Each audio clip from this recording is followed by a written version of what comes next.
Wala iniinda. Hindi ko marason yun. Hindi ko pwede rason yun. Sama talaga ng laro ko. And wala akong ituro sa team. Anong masama sa depensa ng Ginebra, sir? As always naman, sobrang intense naman nila sa depensa nila.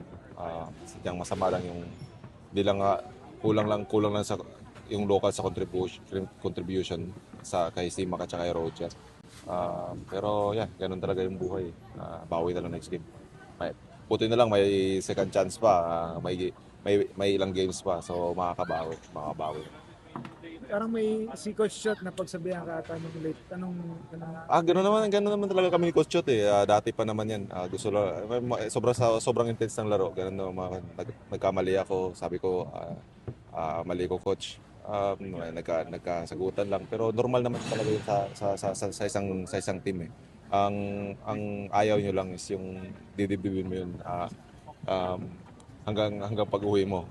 Normal naman yun sa laro. And nirespeto ko si Coach Chot sa mga decision niya every time na, nung dumating pa ako sa Tokotex, and I believe in my coach na kung ano yung decision niya.